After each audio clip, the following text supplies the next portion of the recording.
Y কম্বিনেটরে বারবার এই জিনিসটা বলে যে ভাই তুমি একটা ড্রাফট বানাও, কন্টিনিউয়াস ইটারেশন করো, তারপর আস্তে আস্তে প্রোডাক্ট মার্কেট ফিটের দিকে আগাইতে থাকো। আমাদের কল সেন্টার থেকে তোমাকে ফোন করবে, স্যার কোথায় আছেন? আমি ধানমন্ডি 27-এ আছি। ঠিক আছে স্যার, ওখানেই থাকেন, আমাদের রাইডার আসছে, একটা লাল হেলমেট পরা থাকবে, লাল টি শার্ট পরা থাকবে, 10 মিনিট লাগবে স্যার, একটু দাঁড়ায় থাকেন। উনার কিন্তু একটা এডুকেশনাল চ্যানেল আছে, ওখানে কেবল 3টা ভিডিও আছে, কেবল 3টা ভিডিও। উনি 3টা ভিডিওতে উনি 3 লাখ মনে হয় সাবস্ক্রাইবার পেয়ে গেছে। ডেটা ধরে উনি 2টা ভিডিও বানাইছে, একটাতে 2.5 মিলিয়ন ভিউ, একটাতে মনে হয় প্রায় 1 মিলিয়ন ভিউ, চ্যানেল উঠে গেছে। পাঠাও পে আসছে, and how is that MFS mobile financial service নাকি না, কিংবা এটা কি জিনিস, এই কারেন্সিটাকে আমি টাকা কনভার্ট করতে এটা হবে, নিয়ে কেন এত Pathao excited, how is it Okay, different yeah, from so- bKash? এই ভিডিওটা দেখলে যেন ইউনিভার্সিটি স্টুডেন্টরা প্রেজেন্টেশন দিতে পারে, ঠিক আছে, এতটুকু ইনফরমেশন দিয়ে দাও।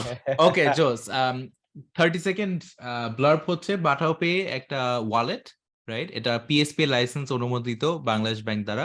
এটা ডিজিটাল ওয়ালেট হবে, যেটা পাঠাওয়ের সার্ভিসেস অবশ্যই পাওয়ার করবে, কিন্তু আবার অন্য মার্চেন্টদেরকেও এটা সার্ভিস দিবে। হ্যাঁ, so that's basically what it is. এখন 2-3টা জিনিস আমরা শো শুরু করার আগে কথা বলছিলাম যে what is the difference between MFS, PSP, মানে বিভিন্ন যে লাইসেন্স আছে সেগুলোর একটু ডিফারেন্স গুলো কভার করে নিই। সো মূলত 3 ধরনের লাইসেন্স থাকে যেটা বাংলাদেশ ব্যাংক কারেন্টলি দিয়ে থাকে। একটা হচ্ছে পিএসও, এটা হচ্ছে পেমেন্ট সার্ভিস অপারেটর লাইসেন্স। হ্যাঁ, আরেকটা হচ্ছে পিএসপি, সেটা হচ্ছে পেমেন্ট সার্ভিস প্রোভাইডার। আরেকটা হচ্ছে এমএফএস, সেটা হচ্ছে মোবাইল ফাইন্যান্সিয়াল সার্ভিসেস। এমএফএস এর বেস্ট এক্সাম্পল হচ্ছে বিকাশ, পিএসপির এক্সাম্পল হতে পারে পাঠাও, এবং পিএসও এর এক্সাম্পল হতে পারে এসএসএল ওয়্যারলেস। কিন্তু পিএসও আসলে কনজিউমার বা যারা আমাদের শো হয়তোবা দেখে তাদের হয়তোবা পিএসও দের সাথে ইন্টারাকশন হয় না, কারণ এটা হচ্ছে বি2বি বা বিজনেস টু বিজনেস সার্ভিস দিয়ে থাকে। সো আপনি যদি কোনো ই কমার্স সাইটে পে করতে যান, হয়তোবা সেই পেমেন্ট সার্ভিসটা অ্যাকচুয়ালি হ্যান্ডেল করছে একটা পিএসও সার্ভিস, রাইট? সো যেরকম এসএসএল ওয়্যারলেস। এখানে কয়েকটা মানে ডিফারেন্সেস আছে বিটুইন ইচ ওয়ান। সো আমি জাস্ট পিএসপি একটা মানে ডিফারেন্স বলি ফ্রম এমএফএস। সেটা হচ্ছে পিএসপি যারা লাইসেন্স হোল্ডার, তারা they cannot allow cash outs, right? So আমরা এমন কোনো সার্ভিস দিতে পারবো না যার মাধ্যমে মানুষজন লেটস একটা ব্যালেন্স আছে সেটা কোথাও গিয়ে আবার ক্যাশ আউট করবে, right?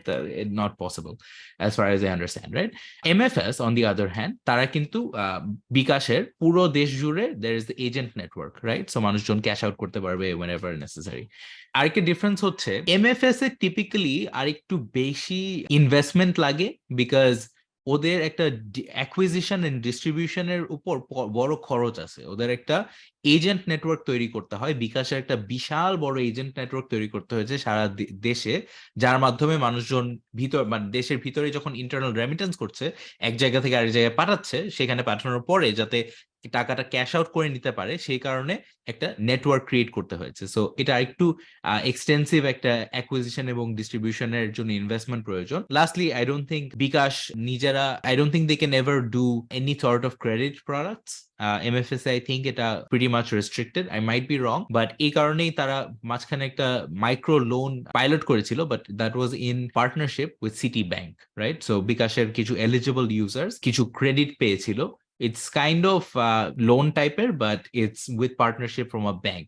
The MFS cannot do this themselves. Yeah, so that's the high level difference between the 3 different licenses, because it is kind of confusing at times. Pathao pay যেটা করতে চায় সেটা হচ্ছে, মানে I'll keep it broad, and I think মানে আমরা যখন launch করব তখন আসলে বোঝা যাবে আদৌ কতটুকু অ্যাম্বিশন কি, তখন বোঝা যাবে। বাট যেটা করতে চাই, it wants to create a seamless payment experience for our customers who are already using Pathao, but also outside of Pathao যে কোনো মার্চেন্টে গেলে আমরা আশা করছি যে এমন কিছু ফিচার আনবো, এমন কিছু ইউজার এক্সপিরিয়েন্স আনবো যেটা অনেকটা নতুন হবে, ইনোভেটিভ হবে, এবং দিন শেষে কাস্টমারের পেমেন্ট ফ্লোটাকে আরেকটু সিমলেস করবে বা আরেকটু সহজ করে দিবে। So that's basically it. So interesting. আমি এখানে যে কোশ্চেনটা আস্ক করতাম ফাদ, সেটা হচ্ছে এইটার মধ্যে কি can be design hardware interfaces? For example, রাস্তা মনে করে অনেকে ডোনেশন কালেক্ট করতেছে, কি করে আমাদের কাছে টাকা নেয়, তারপর রিসিপ্টটা দেয়। সো হোয়াট ইফ আমরা ট্যাব বানাইতাম যেখানে কিউআর কোড আছে, সো মানুষজন জাস্ট ওটা স্ক্যান করলে অটোমেটিক পাঠাও পে থেকে পে হয়ে যাচ্ছে, কিংবা তাদের বিকাশ অ্যাকাউন্ট থেকে পে হয়ে যাচ্ছে, instead of having to give the numbers and stuff. এটা হার্ডওয়্যার ওটার মধ্যে দেয়া আছে ইন্টিগ্রেটেড তোর অ্যাপের মধ্যে, তাহলে এটা পেমেন্টটা ইজি হয় নাকি না? বিকজ যদি এরকম হার্ডওয়্যার না থাকে, অ্যালাউ করবে না তো যে তুমি ওই পাঠাও পে দিয়ে তুমি ট্রানজাকশনটা কমপ্লিট করতে পারবে না, because it's not an MFS per se আর কি। কিন্তু ভাই So, মানে এটার জন্য ডিফারেন্ট এটা হার্ডওয়্যার। যদি জাস্ট ধরেন একটা কিউআর কোড এর ব্যাপার হয়ে থাকে, যে ধরেন Bidyanondo, right, let's say Bidyanondo, ওরা একটা কিউআর কোড আছে ওদের মার্চেন্ট কিউআর, সেটাতে আমি যে স্ক্যান করে পে করতে তো পারি আজকে, মানে বিকাশ দিয়ে পারি, পাঠাও পেতেও পারবো, ওইটা কিন্তু ইটস নট আ প্রবলেম। এই হার্ডওয়্যার কিন্তু লাগে না ভাই, তাই না? মানে হার্ডওয়্যার বলতে মানে জিনিস হচ্ছে তোমাকে হয়তো সব নেটওয়ার্কে অ্যাক্সেস দিবে না, লাইক সব এটিএম এ হয়তো অ্যাক্সেস দিবে না। So you build your own exclusive ATM কিংবা ওন মানে আপনি কি এক্সক্লুসিভ। চাচ্ছেন ভাইয়া, মানে একটা payment acceptance hardware?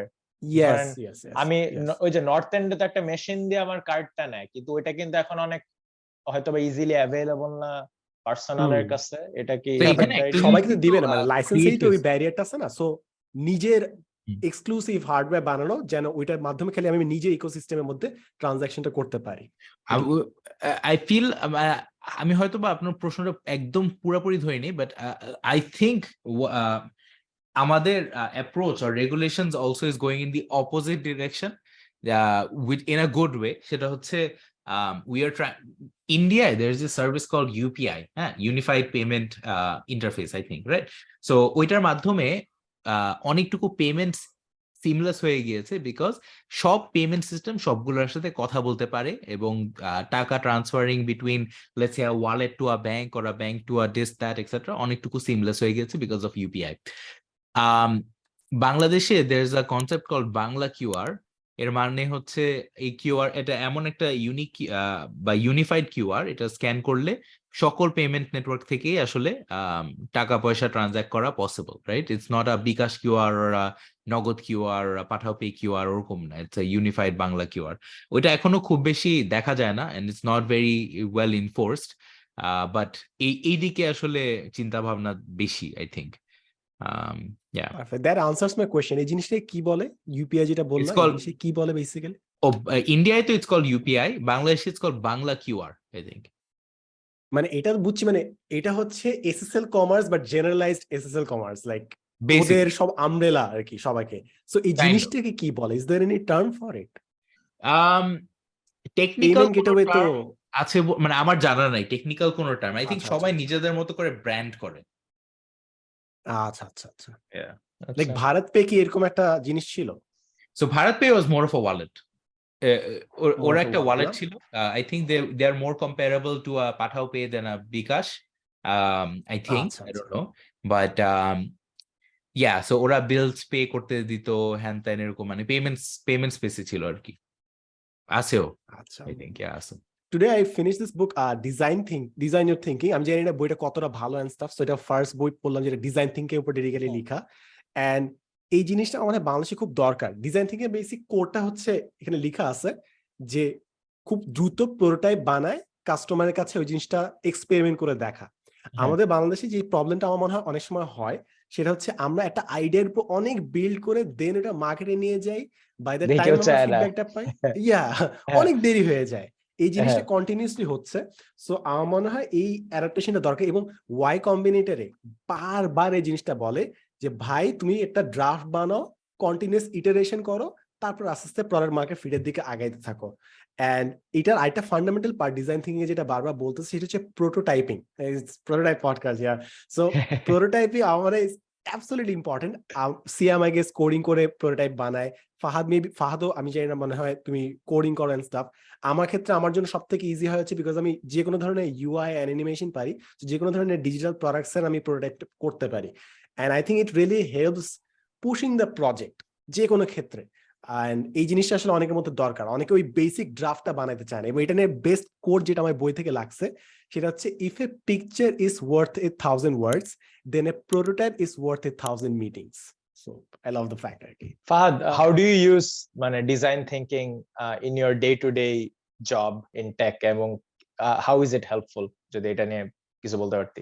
Yeah, so personally, I'm a big believer in the lean startup framework. ওখানে ফ্রেমওয়ার্কটা খুবই simple, it's like build measure learn. হ্যাঁ, 3টা স্টেপ, বিল্ড মেজার লার্ন। এখন বিল্ড মেজার লার্ন এর ফার্স্ট স্টেপটাই হচ্ছে বিল্ডের আগে, সেটা হচ্ছে আইডিয়াস নিয়ে কাজ করা এবং একটা আইডিয়া হাইপোথেসিস তৈরি করার মানে খুবই জটিল ভাবে বললাম, মোট কথা একটা কাস্টমার আইডেন্টিফাই করা বা একটা প্রবলেম আইডেন্টিফাই করা দুইভাবেই করা যায়, এবং যে কাস্টমার তার কথা ভাবতেছেন তার দুঃখ কষ্ট চাওয়া পাওয়াটা আদৌ ঠিকভাবে বুঝে, এটাকে এমপ্যাথাইজ বলা হয়ে থাকে ডিজাইন থিঙ্কিং এ, সেই জিনিসটা বুঝে এমন একটা সলিউশন নিয়ে আইডিয়েট করা যেটা আদৌ will be a big time saver, cost saver, অথবা মানে জেনুইনলি একটা মানে সলিউশন আনবে to the problem that is being faced, right? So ওই সলিউশনটা যখন নিয়ে আসলাম তারপরে আমাদের যাচাই করতে হবে যে এই সলিউশনটাই আদৌ দি সলিউশন নাকি, মানে কার্যকর হবে নাকি যে সলিউশনটা বের করলাম। সেখানেই আসলে প্রোটোটাইপের রোল, রাইট? সো আমি সোফার এমপাথাইজ করলাম, বুঝলাম আসলে মানুষের সমস্যা কি, দুঃখ কষ্ট কি, চাওয়া পাওয়া কি, সেখান থেকে আমি একটা আইডিয়েশন করলাম সলিউশনটা নিয়ে, রাইট? সো তারপরে তো আমার এখন দেখতে হবে যে হ্যাঁ আমি কি আসলে এটাই নিয়ে আগাবো, এটাই কি আসলে কাজ করে, সো তখন আসলে প্রোটোটাইপটা করতে হয়। So personally from a day to day work standpoint, this is just the workflow for anything, right?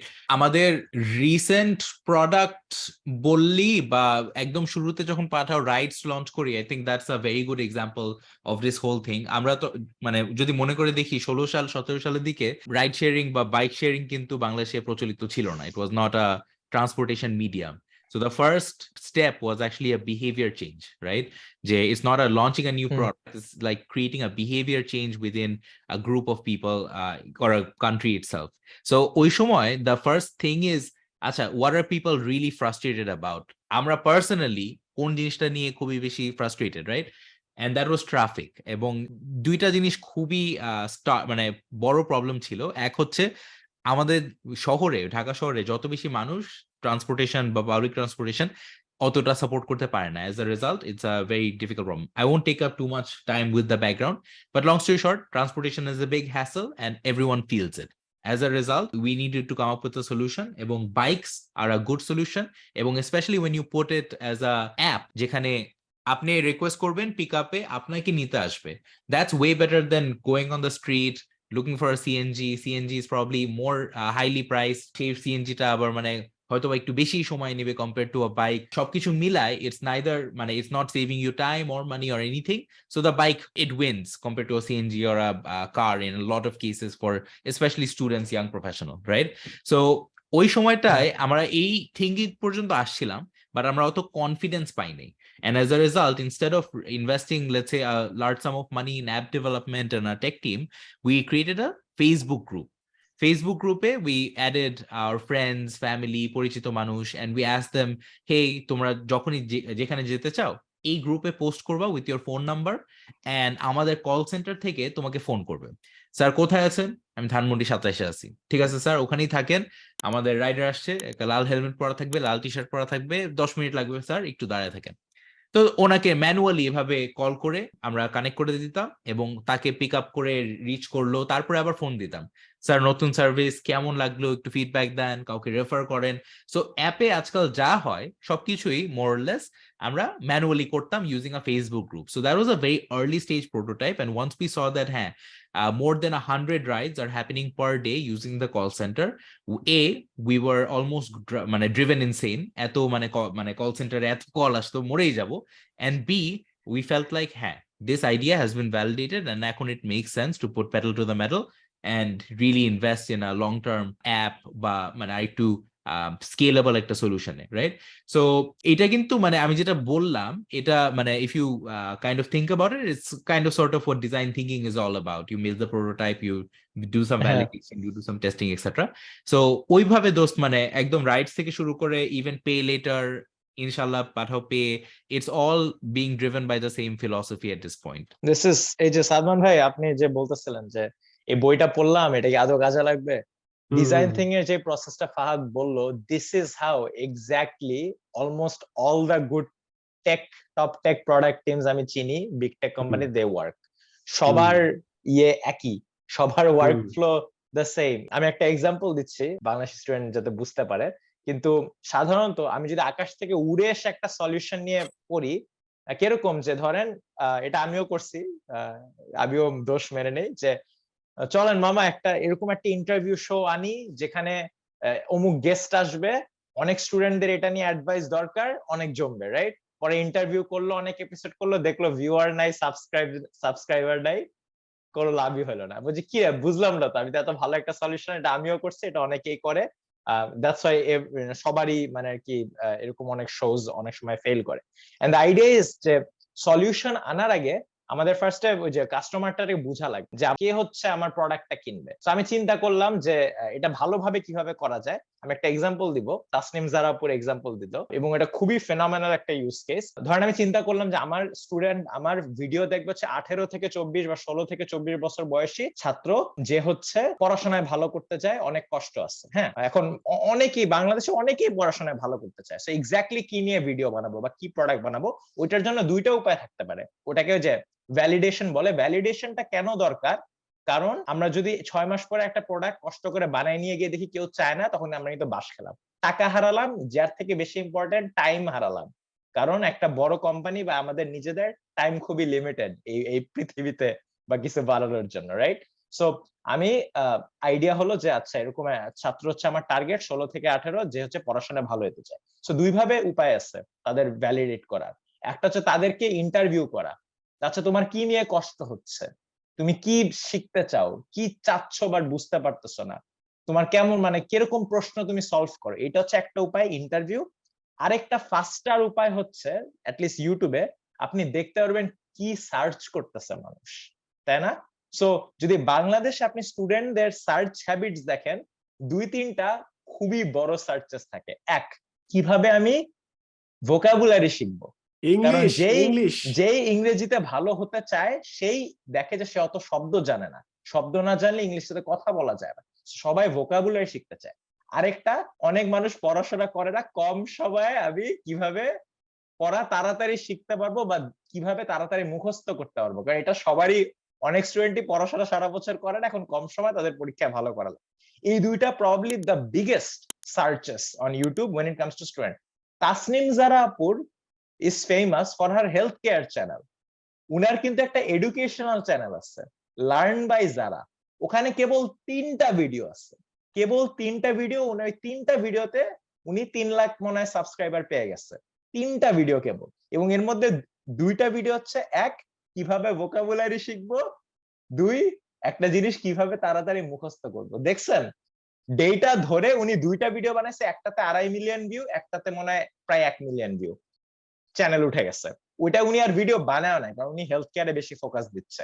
But C, মানে একটা কাস্টমার প্রবলেম যখন ভ্যালিডেটেড হয়ে যায়, সলিউশনটা মানে কি দিলে মানুষ ওটা খাবে, তখন প্রোটোটাইপিং কাজে লাগে। আচ্ছা কাস্টমার প্রবলেমটা বুঝলাম, সলিউশনটা দেখতে কেমন, তখন আইদার আপনি ওই যে ফাদের মতো, সবাই ইউজুয়ালি বলে যে লো টাইম ইন্টেন্সিভ প্রোটোটাইপ বানাইতে, যেটা বানাতে খুব তাড়াতাড়ি বানানো যায়, বেশি সময় বা টাকা খরচ হবে না, এরপর ওটা কাস্টমারের কাছে নিয়ে যেতে। যদি আমার একটা আইডিয়া থাকে আমি একটা ক্যারিয়ার মেন্টরশিপ প্ল্যাটফর্ম বানাবো, আমি 6 মাস বসে ওই অ্যাপটা বানাবো না। প্রথমে আমি একটা এক্সেল শিট বানাবো, যেটা বানাতে 2 দিন লাগে। এরপরে দেখবো আমি 10 জনকে ম্যাচিং করাতে পারি নাকি, দেখবো তারা খুশি হয় নাকি, এরপরে আমি অ্যাপটা বানাবো, রাইট? সো অনেকে এটা পাওয়ার পয়েন্ট দিয়ে করে, আমি আমার চাকরিতে পাওয়ার পয়েন্ট দিয়ে করছি, ফিগমা দিয়ে করছি, স্কেচ দিয়ে করছি, অনেক সময় কুইক পাইথন দিয়ে করছি, জুপিটার নোটবুক যেখানে কোডিং করা যায়, ওখানে তাড়াতাড়ি একটা স্যাম্পল ডেটা সেট দিয়ে একটা মডেল বানাইছি, পরে আমি ইউজারের কাছে নিয়ে গেছি। আচ্ছা ধরেন আপনি এই ডেটা দিলেন, মডেল এটা আউটপুট করে, এটা কি আপনার আপনার যে প্রবলেমটার কথা গত সপ্তাহে বলছিলেন এটা কি ওটা সলভ করে? সে বলে হ্যাঁ সলভ করে, এটা তো আমাকে এই জিনিসটা করতে সাহায্য করবে। এই তো prototype validated, validated, problem validated, এখন প্রোডাক্ট বানাও এবং প্রতি মাসে ফিডব্যাক নাও যে আচ্ছা এটা কি ভালো হয়েছে, এটা কি খারাপ হয়েছে। এবং এই ডিজাইন থিঙ্কিং ওয়ার্কফ্লোটা, এটা আপনি হয়তো বইয়ে দেখতেছেন, এটা প্রায় সব বিগ টেক কোম্পানিতে ফলো করা হয়। যেসব টিম এটা ভালোভাবে ফলো করে দে সাকসিড, যেসব টিম করে না তার আগে ধরা খেয়ে বাদ পড়ে যায়। Absolutely. সিএম দুইবার বলছে I am a big believer in design thinking. আমি যেটা নিয়ে কন্টেস্ট করতেছিলাম সেটা হচ্ছে আমাদের মার্কেটিং আলোচনার কতটা ইফেক্টিভনেস আছে, but I am a big believer in design thinking Siam. আমি এটা বলতেছিলাম যে আপনার হয়তোবা আপনি হয়তোবা যেহেতু বাংলাদেশে অনেক দেখেন না, হয়তো আপনার থট হইতে পারে যে এটা কি শুধু আমি একা এটাই বিলিভ করি। এটাই আই ফেল্ট লোনলি যে ভাই বাকি সবাই করতেছে। আমি জাস্ট বলতে চাচ্ছিলাম আপনি একা না, এটা পুরা মানে কি সব টপ কোম্পানিতে এটা বিলিভ করা হয়। আচ্ছা আচ্ছা আচ্ছা আচ্ছা, তাহলে তো তাহলে ডেফিনেটলি ভালো।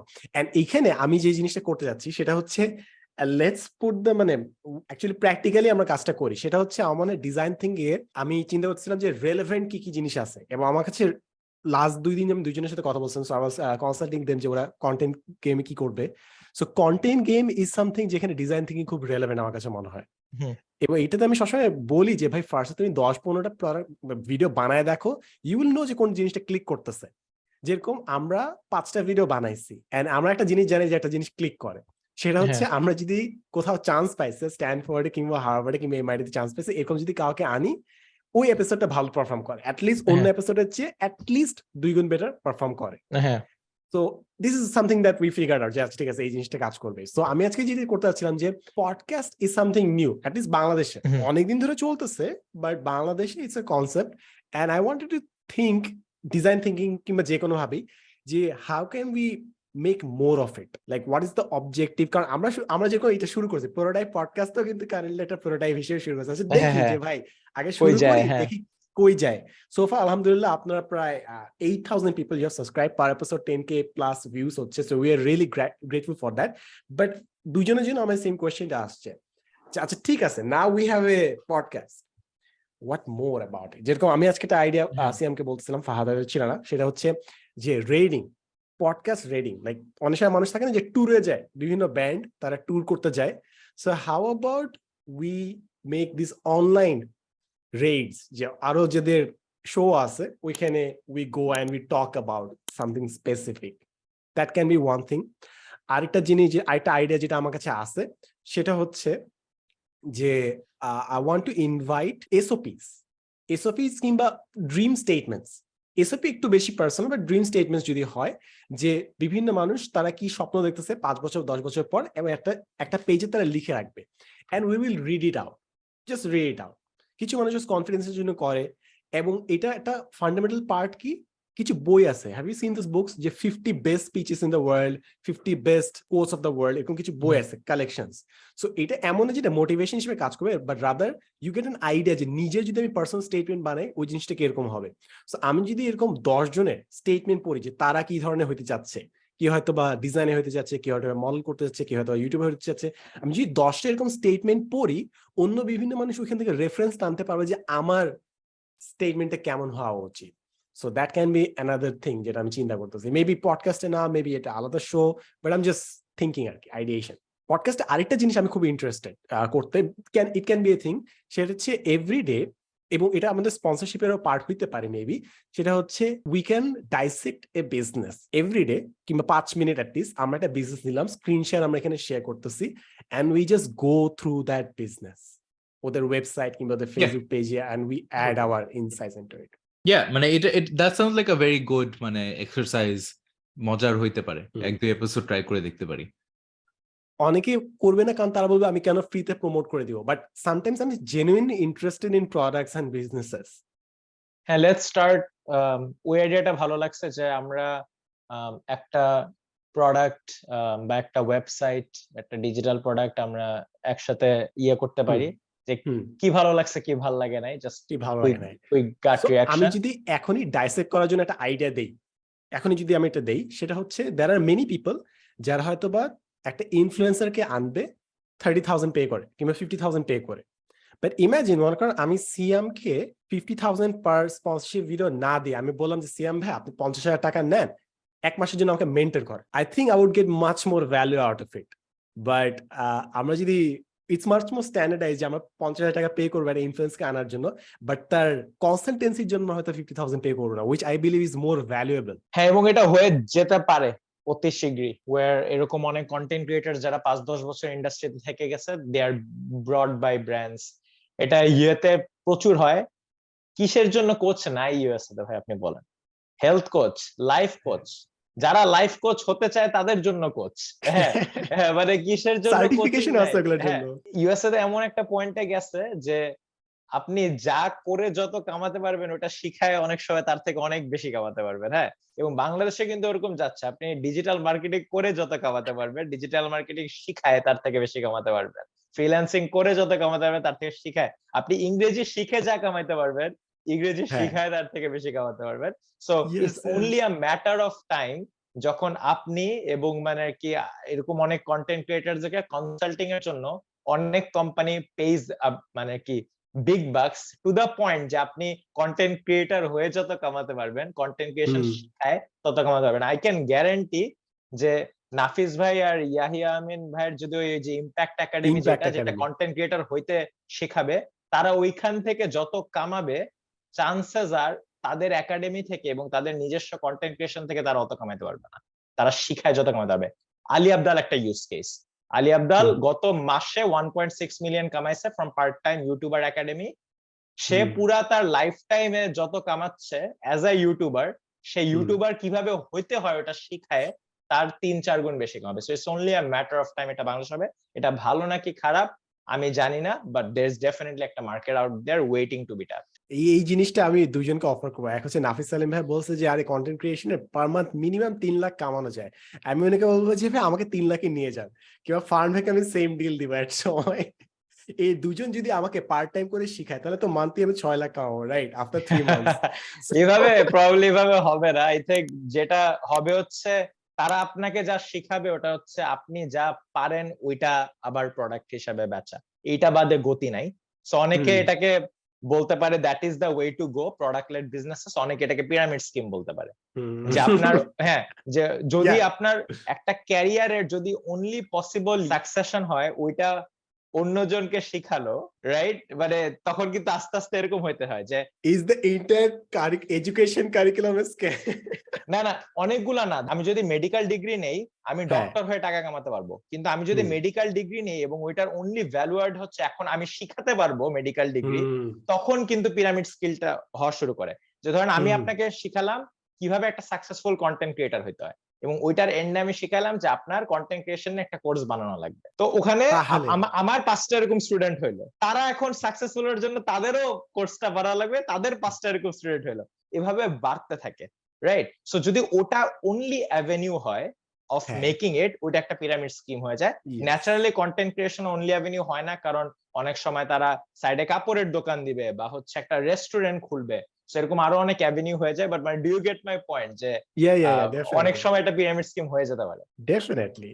এবং আমার কাছে আরেকটা জায়গায় মনে হয় প্রচুর ডিজাইন থিঙ্কিং কিংবা ওভারঅল আমাদের একটু ব্রেইনস্টর্মিং করা দরকার, সেটা হচ্ছে দ্য ইন্টায়ার মার্চেন্ডাইজিং থিং। ঠিক আছে, ইউটিউবার্স হ্যাভ ফিগার্ড আউট যে একটা মানে একটা সার্টেন অ্যামাউন্ট অফ সাবস্ক্রাইবার্স হলে you start merchandising, but it's just আমার কাছে মনে হয় it's so stale, it's so boring. It's just তুমি তোমার লোগোটা জাস্ট ছাপাইতেছো তোমার জামার উপর।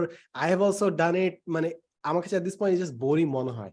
আই থিঙ্ক এখানে মারাত্মক level innovation or some sort of কিছু ডিফারেন্সিয়েটিং ফ্যাক্টর লাগে। এন্ড লাস্ট দিনে আমি একটা বিজনেস সাথে ওদের সাথে কথাবার্তা বলতেছিলাম, and the moment we start talking ওরা সাথে সাথে শিফট করে যে ভাই আমরা সবথেকে অ্যাফোর্ডেবল প্রাইসে দিই, আমাদের কোয়ালিটি সব থেকে ভালো, কম প্রাইস দিলে ভাই কম প্রাইস মানুষ নিবে, কোয়ালিটিটাও ভাই বোঝানো সম্ভব না, এর বাইরে আমি একটু চিন্তা ভাবনা করতে চাচ্ছি। সো আমার ভালো লাগে, আপনি কেলি ওয়াকাসার নাম শুনছেন? একটা গ্রুপ অফ ইউটিউবার্স আছে যারা হচ্ছে ধরেন ইউনিভার্সিটিতে পড়ে, ওদের জন্য লাইফস্টাইল কন্টেন্ট বানায়। ওই কেলি ওয়াকাসার চ্যানেলে গেলে ইয়োর মাম অ্যাশলি এরকম কয়েকটা ক্রিয়েটর আছে, তারা কিছুই করে না, তারা হচ্ছে ব্লগিং করে, তারা ইউনিভার্সিটিতে যায়, তারপর হচ্ছে তারা খেতে বের হয়, আইস স্কেটিং করতে যায়, লাইফস্টাইল কাজকর্ম করে, অনেক স্টুডেন্টরা এদেরকে ফলো করে। হ্যাঁ, এবং এদের মাঝখানে ড্রামা হয়, এদের মাঝখানে ইয়ে হয়, অনেকটা হচ্ছে বাস্তব জীবনে আপনি ফ্রেন্ডস দেখতেছেন ধরেন এরকম একটা ইয়ে। কলিন এন্ড সামিরের ওদের যে ডাইনামিক ইয়োর মাম অ্যাশলি, ওদের উপর একটা এপিসোড আছে, ওইটা চেক করে দেখতে পারেন, পুরা এই টাইপ অফ কন্টেন্টটাকে ভাঙে। সো কেলি ওয়াকাসার কন্টেন্ট এসে সবসময় খুব স্পন্টেনিয়াস পাগলামি কাজ করে, রাইট, যে হঠাৎ করে আমি অমুক সারপ্রাইজ দিতে গেলাম, হঠাৎ করে আমি অমুক দেশে চলে গেলাম, হ্যাঁ, হঠাৎ করে আমি ড্রপ আউট করলাম, হ্যাঁ। সো এইসব কাজে সে একটা কথা বলে যে সে পার্সোনালি কি করে, ডু হোয়াট এক্সাইটস, রাইট, আমি যা করি ওটা আমাকে এক্সাইটমেন্ট দেয় দেখে করি, রাইট। সো তার কন্টেন্ট তারাই দেখে যারা এটা এসব দেখে মজা পায়, স্পন্টেনিটি, এরকম এক্সাইটিং কাজ। সো তার যেসব মার্চ সবগুলাই সে বলার চেষ্টা করে ডু হোয়াট এক্সাইটস। সো তখন কিন্তু আপনি আর একটা চ্যানেল বেচতেছেন না, আপনি একটা ফিলসফি বেচতেছেন, রাইট। সো আমি যদি এরকম একটা মানুষ হতে চাই যে আমি স্পন্টেনিয়াস হব, আমি এরকম মজার মজার কাজ করবো, কেলি ওয়াকাস আমাকে ইন্সপিরেশনটা দেয়, আমি কিন্তু ওই মার্চটা কিনতে বেশি এক্সাইটেড হব যে এখন আমিও I also do what excites. মানে ইন আ ওয়ে একটা লাইফস্টাইল বা একটা ফিলোসফি বেচা, রাদার দেন মানে আর কি প্রবাবলি ধরেন ট্রাইনোমিয়াল পডকাস্ট অনেকে হয়তো বা দেখে যে অনেকে আড্ডার হিসাবে নলেজ আর্ন করতে চায়, যে 3 ভাইয়ের সাথে আমি আড্ডা দিচ্ছি, রাইট? সো এখানে অনেকে এই ব্র্যান্ডটা হয়তো বা বিল্ড করে ফেলছে নিজের জন্য, যে আমি জ্ঞান অর্জন করতে আসছি। সো ইনস্টেড অফ মানে সেলিং ট্রাইনোমিয়াল পডকাস্ট, হয়তো এরকম একটা অ্যাঙ্গেল স্লোগান বের করা যায় যেখানে যেসব মানুষ ওই মার্চ গুলা কিনবে তারা ওই ফিলসফিটা কিনতেছে যে আমি জ্ঞান অর্জন করায় নিজে ইনভেস্ট করতেছি, রাদার দেন আমি ট্রাইনোমিয়াল পডকাস্টের মার্চ কিনতেছি, right? So this is another angle. কিংবা প্রোটোটাইপ পডকাস্ট শুনতেছি। আমি ফাইনালি ফাদকে বলতে দিব, অনেকক্ষণ ধরে বেচারা চুপ আছে, ফাইনালি আরেকটা আইডিয়া ডাম্প করে আমি যাচ্ছি, সেটা হচ্ছে যে কাজটা এতক্ষণ করলাম আর কি, যে গুগল না কোন একটা কোম্পানিতে তারা অফ উইক রাখতো just to think about ideas, যে you don't focus on your main goals, rather এই 10% অফ উইকডেজ তুমি জাস্ট চিন্তা করবা তোমার পার্সোনাল কোনো একটা প্রজেক্ট থেকে। তারপর এখান থেকে এই কেসটা বারবার বিভিন্ন জায়গায় বলছে যে sometimes you should give people the time to think about their own problems and solutions. So এরকম একটা ব্রেইনস্টর্মিং সেশন মেবি পডকাস্টের লাস্টে 5 মিনিট 10 মিনিট রাখা যায়, যেটা আমরা এতক্ষণ ধরে করতেছি লাস্ট 15 মিনিট ধরে, যে we just dump our ideas. কারণ আমি জানি যে আমার যদি প্রতি সপ্তাহে যদি 100টা আইডিয়া আসে, I won't be able to execute on all of them. কিছু জিনিস জাস্ট পড়ে থাকবে, maybe someone else can pick it up and execute on it. So আমাদের ব্রেইনস্টর্মিং জিনিসটাও ক্যান বি এ সেকশন প্রতিটা পডকাস্টে উইচ ক্যান বি ফান। এবং এই জিনিসটা আমি সব থেকে এনজয় করতাম যখন আমি ক্লাস নিতাম ইউনিভার্সিটিতে, সেটা হচ্ছে যে আমি প্রতিটা দিন একটা করে সেগমেন্ট রাখতাম, যে ওই দিন কি কন্ট্রোভার্সি হয়েছে মার্কেটে, এবং ওইটা নিয়ে আলাপ করা, 5 মিনিট 10 মিনিট কথা বলা, এন্ড দ্য ফাইনালি যখন ফিডব্যাক নিছি কোর্স নেওয়ার পর, পিপল ওয়ার লাইক যে ভাই মার্কেটিং কি শিখাইছেন ডাজন্ট ম্যাটার ভাই, ওই পার্টটা আমাদের ভালো লাগছে because we could relate to it the most আর কি। সো এই জন্য আর কি ব্রেইনস্টর্মিং সেশন রাখা at the same time is. Call her daddy podcast আছে না, নাম শুনছেন? একটা মেয়ে অ্যাডাল্ট লাইফ, রোমান্টিক তারপর সেক্স লাইফ এসব নিয়ে কথা বলে, $60 মিলিয়ন স্পটিফাই কে বেচছে, $60 মিলিয়ন পডকাস্টটা স্পটিফাই কে বেচছে। ওর একটা আমি এপিসোডে দেখতেছিলাম যে ও কিভাবে ভাবে, সে বলে মানুষ ভাবে যে আমরা জাস্ট এসে গ্যাজাই এবং আমরা $1 মিলিয়ন কামাই ফেলছি। আসলে তাই না, ফর্মুলা আছে, যে প্রতি এপিসোডে 5 মিনিট এরকম একটা যদি সসি একটা কাহিনী ঢুকাই দেই, মানুষ খুব পছন্দ করে। তারপর হাইলাইটে এরকম 2টা জিনিস ঢুকাই দেওয়া উচিত। সো এভাবে তারা 4-5টা সেকশন নিয়ে খেলতে খেলতে দেখছে 2-3টা সেকশন প্রচুর কাজ করে। সো এভরি আদার এপিসোড তারা ওই সেকশন গুলা ফেরত আনে, and then like the podcast blew off এবং $60 মিলিয়ন স্পটিফাই কিনছে। আই ডোন্ট নো জো রোগানের মাথায় এরকম কিছু একটা আছে নাকি, বাট প্রবাবলি আছে, না হলে $200 মিলিয়ন স্পটিফাই কে বেচা is a hard thing to do. Insane. Speaking of ideas, এটা মাত্র মনে হইলো, আমি পুরা সপ্তাহে মানুষজনের সাথে মিট করতেছি যারা এআই নিয়ে কাজ করতেছে বাংলাদেশে বসে। আই থিঙ্ক আমাদের পডকাস্ট লিসনারশিপেও হয়তো বা এরকম মানুষ আছে যারা এআই নিয়ে ইন্টারেস্টেড। জাস্ট মানে ইনভিটেশন, আপনাদের যদি এরকম কোনো প্রজেক্ট থাকে কারো, লেট মি নো, কমেন্ট সেকশনেও জানাতে পারেন। I would love to have a conversation chat. LinkedIn is the best place to reach me. আপনি যদি চান আমাকে ইনবক্স করতে পারেন। I am putting together a little team, so 2% team, 3% team, something like that, to explore ideas, to experiment together. I'll try and support you during this time, so that আপনি এইটার জন্য সময় ব্যয় করতে পারেন, ইয়ে করতে পারেন। বাট এরকম যদি অলরেডি কিছু করে থাকেন তাহলে বেস্ট হয়। If you have a project already, যেটা নিয়ে আপনি অলরেডি ওপেন এআই এর এপিআই নিয়ে হয়তো বা ঘাটাঘাটি করছেন, মিড জার্নি নিয়ে করছেন, তাহলে it's the best thing. But and তারপরে হয়তো বা with a bunch of other people we can ideate and create something very special. তো এইভাবে বাংলাদেশি ওয়াই কম্বিনেটর শুরু। Let's go. ফাজিরা বলে এইটা কিন্তু খুবই সুন্দর একটা জিনিস। লাইক এটা আমি আরেকটা ভার্সন চিন্তা করছিলাম, সেটা হচ্ছে we talked about talking about products, but at the same time upcoming একটা আইডিয়া কিন্তু বেশ পপুলার হয়েছে, সেটা হচ্ছে আপকামিং ফিচারিং আপকামিং ট্যালেন্টস। এই ধরনের কন্টেন্ট অনেকে বানাইছিল যে ফিচার করবে যারা ট্যালেন্টের সামনে অনেক বড় হবে, they are about to blow up, so ওদেরকে ওই ইনিশিয়াল পুশটা দেওয়া। So if we could find this type of people, যার মনে করো 50,000 থেকে 10,000 এইটার মধ্যে একটা সাবস্ক্রাইবার অ্যামাউন্ট আছে, and you almost can see যে এরা these people will blow up, ওদেরকে আনা and talking about them, how they will blow up and তাদের plans কি, that would be something nice আর কি। এই জিনিসটা সিএম করতে চাই। আমি 100% agreed, but only creators যারা very relevant to আমাদের পডকাস্ট। আমি শুধু তাদেরকেই করি যারা হচ্ছে স্টাডি অ্যাব্রড বা এডুকেশনাল Yes, yes, yes. ইয়েতে অ্যাঙ্গেলে আছে। Yes, yes. So thank you so much for listening to our bonus episode. আমরা পুরোটা পডকাস্টে আমরা ব্রেইনস্টর্ম করতেছিলাম and we thought যে why not like upload 2 videos. আমরা ভাবতেছিলাম আমাদের আইডিয়াটা কাজ করছে, এটা সিএম আইডিয়াটা দিছে, যেটা হচ্ছে অনেকে হয়তো 1 ঘন্টা বেশি কমিটমেন্টে ঢুকতে চায় না, তাই আমরা 1.5 ঘন্টা ভিডিওটা আমরা ভাগ করে 40 আর 30 মিনিটস দেখছি এবং দেখি আপনারা দেখতে পারবেন যে কত ভিউজ আসলে হয়। So this was our experimentation. আজকে আমরা যে ব্রেইনস্টর্মিং সেশনটা করলাম, দেখা যাক রেজাল্টস কেমন হয়। So thank you so much for listening to us. Don't forget to subscribe and press the bell button. See you in the next episode. Take care.